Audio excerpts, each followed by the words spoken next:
नमस्कार दोस्तों। वीडियो शुरू करने से पहले कमेंट में जय श्री कृष्ण जरूर लिखें।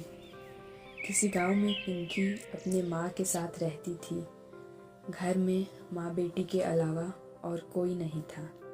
माँ दूसरों के घरों में काम करती और जो भी बचा कुचा मिलता उसी से उनका गुजर बसर होता। उसी बचे कुचे खाने से पिंकी कान्हा जी को भोग लगाती।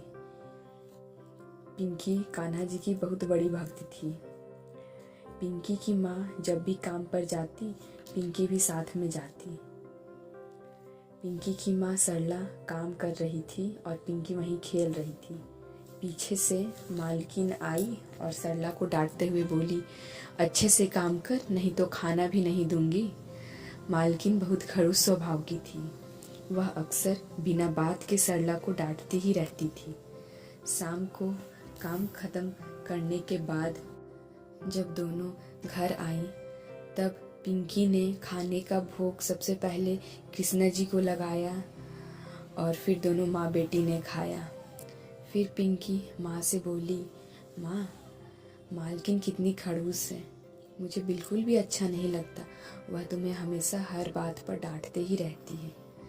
माँ ने पिंकी को कैसे भी समझाकर सुला दिया, परंतु यह बात वह भी जानती थी कि मालकिन बहुत गुस्सा करती है। मगर वह करती भी तो क्या, पति के गुजर जाने के बाद उसे अपनी बेटी के लिए तो कुछ करना ही होगा। मजबूरन में उसे दूसरों के घरों में काम करना पड़ता था। मालकिन उसे पैसे नहीं देती थी, वह बस उसे खाना दिया करती थी।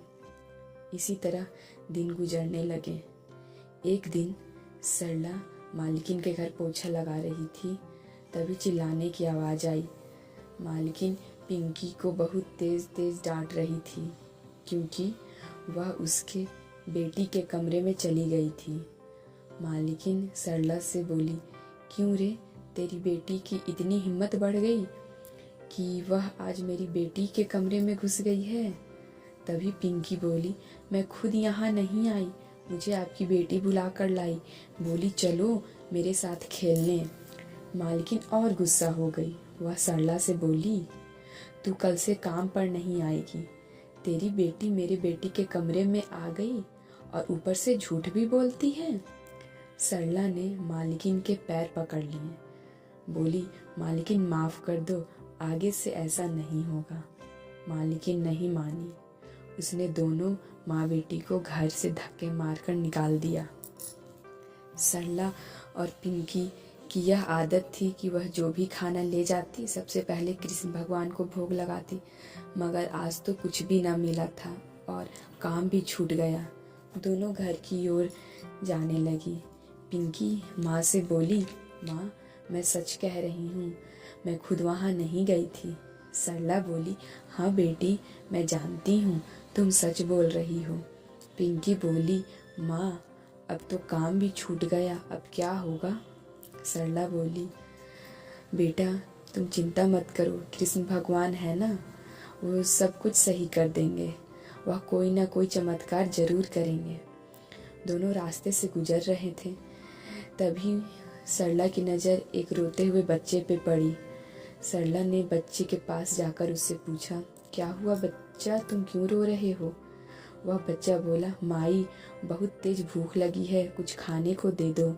सरला बोली, ठीक है चलो मेरे घर, देखती हूँ जो कुछ होगा तुम्हें खिला दूंगी।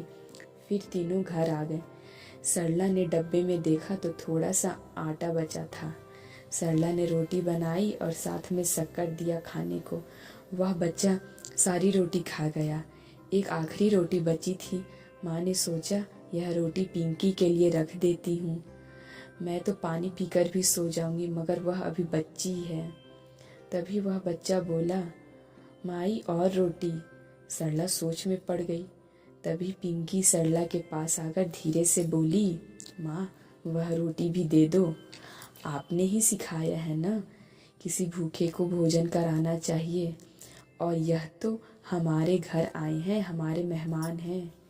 पिंकी की बात सुनकर माँ ने वह आखिरी रोटी उस बच्चे को दे दी। उस बच्चे ने खाना खाकर कहा, वाह पेट भर गया, मज़ा आ गया। वह बालक बोला, पिंकी, तुम्हारा बलिदान देखकर मैं बहुत खुश हुआ। तुमने अपने हिस्से की रोटी भी मुझे दे दी, वह भी खुद भूखे रहकर। जाओ, आज से तुम्हारे घर में कभी किसी चीज़ की कमी नहीं होगी। इतने में घर में खाने के पात्र भर गए और सोने चांदी भी, और वह बालक भी अदृश्य हो गया। पिंकी और सरला समझ गई, यह कोई और नहीं बल्कि साक्षात कृष्ण भगवान थे।